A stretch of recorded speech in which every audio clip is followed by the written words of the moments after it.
Hi Scorpio! Welcome po sa ating channel at ito ay inyong Monday Gabay Tarot reading for your career and money ngayong April 2025. Please be reminded kung naka-resonate kayo, comment down. Kung hindi kayo naka-resonate, ibigay niyo po sa iba kasi general reading po ito. This is for you Scorpio ngayong April 2025.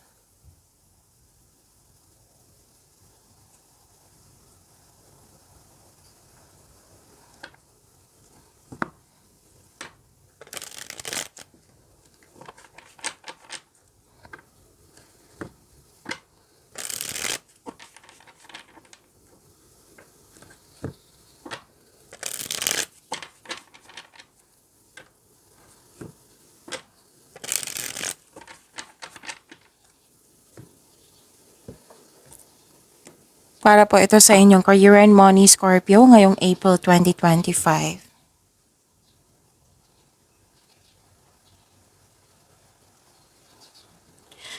Maraming salamat po sa inyong patuloy na suporta at maraming salamat din po sa mga hindi nag-skip ng ads. Gamitin ang reading na ito bilang gabay lamang. Sa mga hindi pa nag-subscribe, subscribe na po kayo at click bell notification para malaman nyo na may bago tayong video. Para sa mga gusto magpa-reading po, may lumabas dyan sa screen nyo ngayon. Panoorin nyo po at sundin ng instruction.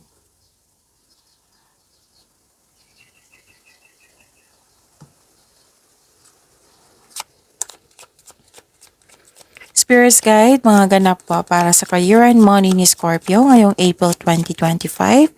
I need 3 cards po.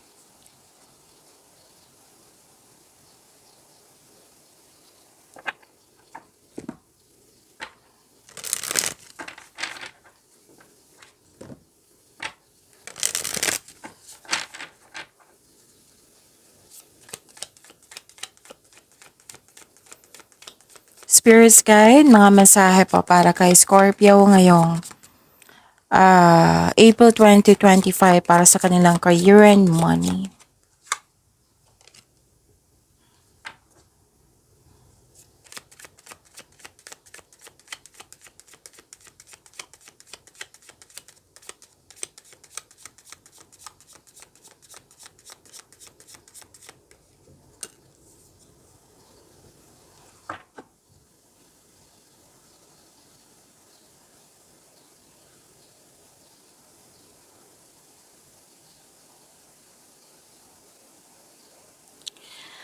Ngayong April 2025 for your career and money, Scorpio, may biglaang pagbabago po dito. Oo. Pwedeng may end of contract, may separation, tumiwalag, nagkaroon ng limitation, you put limitation or umiwas. Pwede din may umuwi. Or pwedeng paglilipat ito.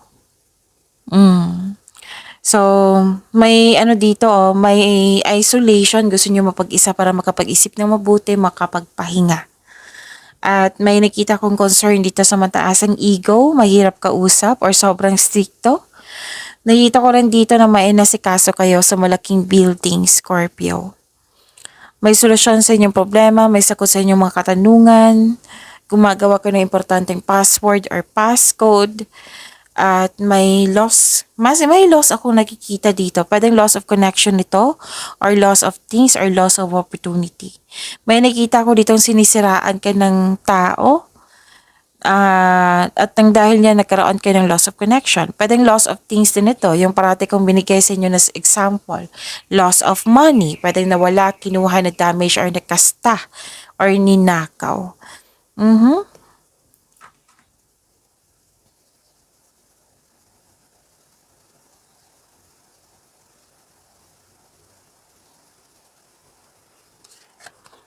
Mensahe po, savings.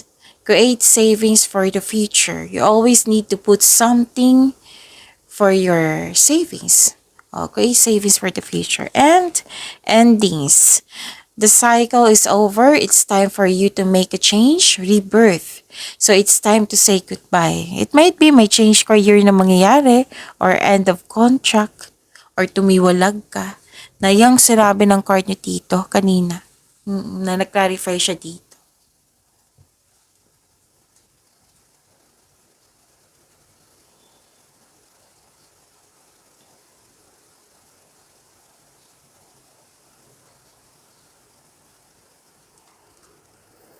Spirits Guide, ano po yung energy ni Scorpio sa career and money nila ngayong April 2025?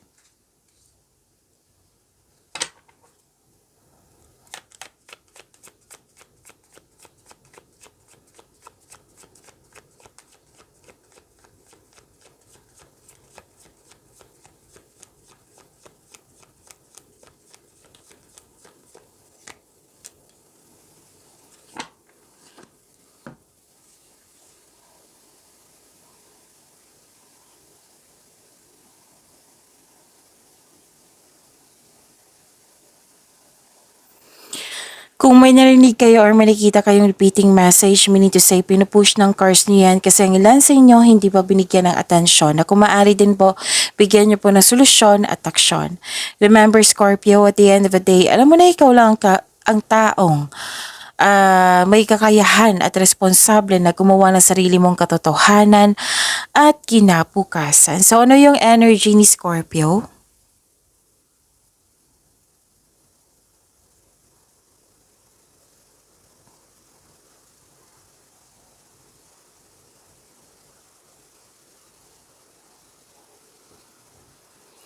Mag-ingat kayo sa taong masakit kong magsalita. Lumabas nga siya dito, yung taong sinisiraan ka.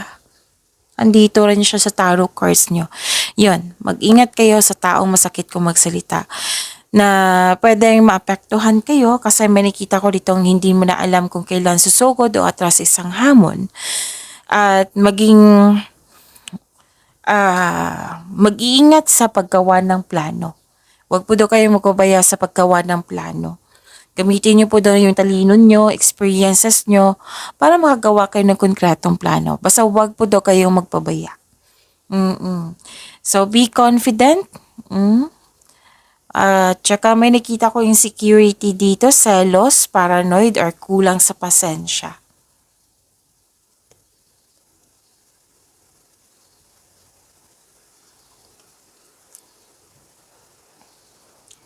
Wisdom, solitude, yes. 'Di ba? May sabi ako sa inyo kanina, solitude na. Gusto niyo mapag-isa para makapag-isip ng mabuti, para makapagpahinga. Andito rin siya sa tarot cards nyo, inner truth, divine inspiration, enlightenment. Nakita ko yung hard work nyo dito at nagbigay kayo ng pasensya. Feel free yourself para makapag-isip ka ng maayos. Kung nais mo ng promotion or you're making business investment, hindi mo na kailangan ng pahintulot to move ahead. Mas gusto mong magtrabaho rather than mas gusto mong magtrabaho mag-isa rather than in collaboration. So gusto niya talaga mapag-isa. Kanina pa to. Oo. Kumbaga soul searching. You can restore your energy by spending time with yourself. Para sa pagbalik mo, restored na yung energy nyo. And nandito rin, yung all life's answers are within you. Naghahanap ka ng sagot sa inyong mga katanungan, solusyon sa inyong problema. So, sabi ng card nyo dito, all life's answers are within you. So, nag-clarify siya sa oracle cards nyo at sa tarot cards.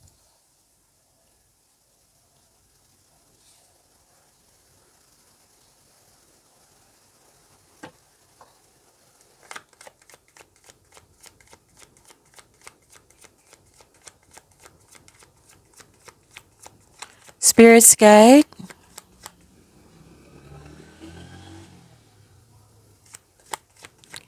Possible blessings po para kay Scorpio sa kanilang career and money.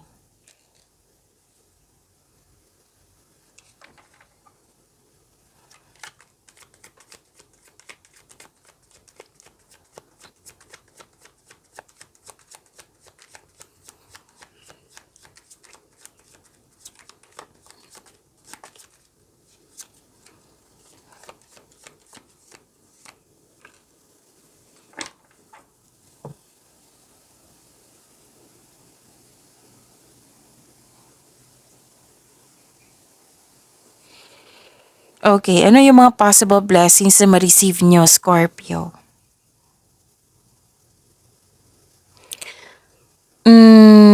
Okay. Nakikita ko dito na nag-rest kayo, may pagsisiyasat sa sarili. May panahon kayo mag-rest. Pwede din bakasyon po ito. Basta nagbabalanse na kayo kung nakaramdam kayo ng pagod, magpapahinga talaga kayo. Upang okay. So this is the 1, 2, 3. Tatlong card na po nagsabi dito na anong tawag dito? Gusto niyo mapag-isa para makapagpahinga, para makapag-isip ng mabuti, para makapaghanda or magpagaling.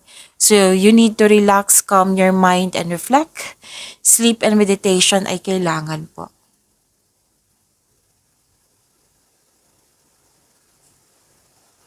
So, expect na marami kayong gawain ngayong buwan na ito. Pero natutuwa ako sa nakita ko kasi nagkaroon ka talaga ng time na you put your limitation. Like, hindi ka magpasobra sa pagod, hindi ka magpasobra sa, what I meant is, hindi ka magpasobra sa trabaho. Para kung nakaramdam ka ng pagod, magpahinga talaga kayo. Yung siniset mo yung limitation mo. So, tatlong card na nagsabi dito na gusto nyo mapag-isa para makapag-isip, makapagpahinga. So, you need time for relaxation, calm your mind, and reflect. Sleep meditation ay kailangan po. Gusto mo mag-leave, gusto mo magbakasyon. So, ang pagpahinga po ay nakapagbigay ng increased productivity and a healthier mental state. Actually, may nakita kong structure dito. It might be magpapatayo ka ng structure or bahay. And nakita ko rin dito yung stability.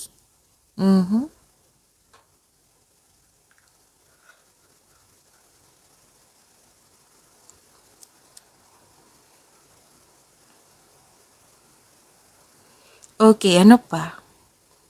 Nakita ko rin dito na nagkaroon po ng movement, quick action. So, yun nga, dalawang card na po nagsabi dito na magiging busy kayo. So, may transition din ako nakikita dito. Isa o maraming alok o idea ang darating. Ideas is a blessing po.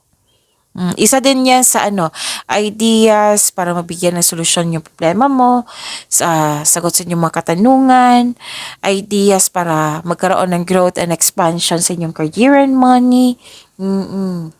Sobrang busy mo. Kaya nga gusto nyo mapag-isa para makapagpahinga kasi yun nga, sinabi ng card nyo dito, sobrang busy nyo sa inyong trabaho.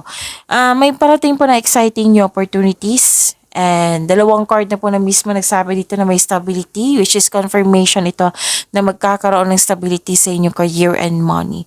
Financial stability, nakikita ko dito, so claim nyo po, Scorpio. Nagkaroon ng abundance sa kaperahan po. Wow. Another travel, oh. May travel ako nakikita dito. So, may parating na blessings na makapagbigay sa iyo ng happiness. So, claim nyo po, Scorpio.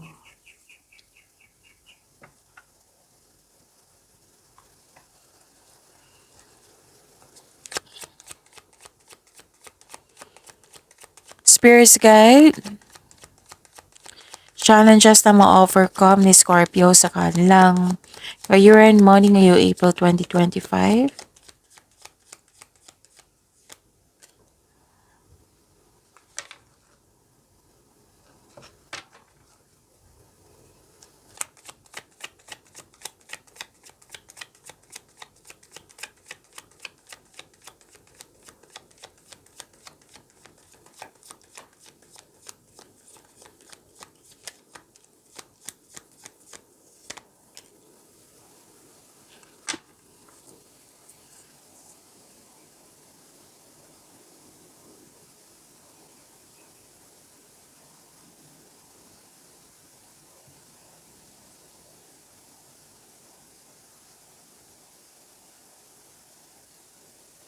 Maraming salamat po sa patuloy na tiwala, suporta sa ating channel.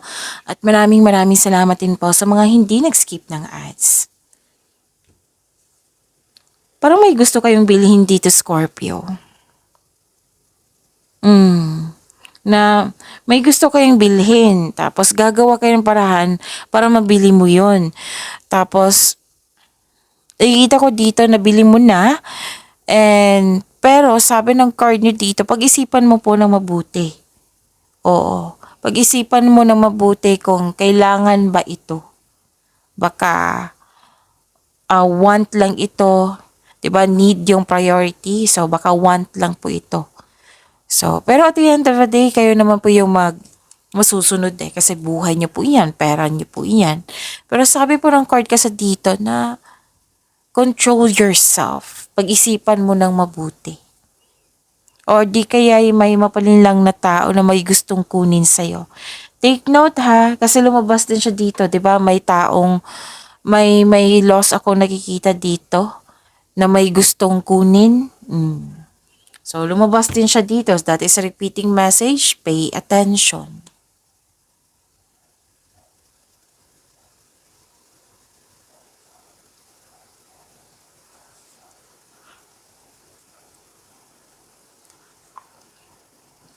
Okay. Kung dati nagkaroon ng kompetisyon, rivalry, pwedeng inggit ito, selos or tuso, mandaraya, na struggle ka sa ganyang pag-uugali.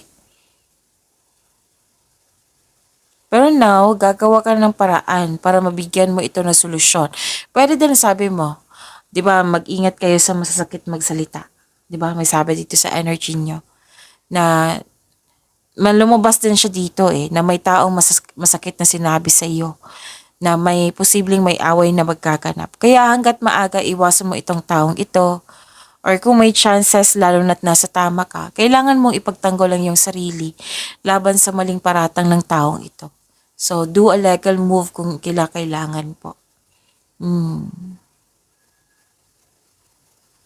May plano talaga kayo. May another card na nagsabi na naman dito na structure or bahay. May balak kayong magpatayo ng bahay or structure. Dalawang card na mismo nagsabi niyan ha. Different card pero same lang pa rin yung message. So may unhealthy competition or rivalry. Bibigyan mo ito ng solusyon para ma-stop na ito.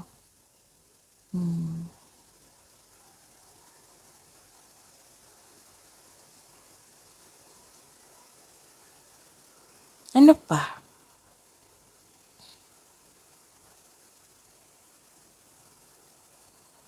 Okay, may advice ang card niyo po dito. Ang pagiging mas panindigan at nakatuon sa inyong layunin o proyekto ay magdadala ng pagbabago sa inyong trabaho. So, kung may nakita kong away dito,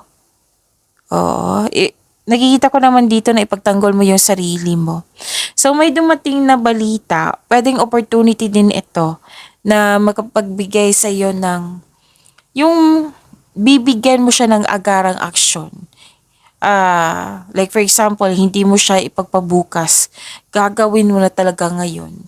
So this is, pwede naging aggressive or pwede din na, ugali to na Scorpio Basta may trabaho dyan, gusto niya tapusin.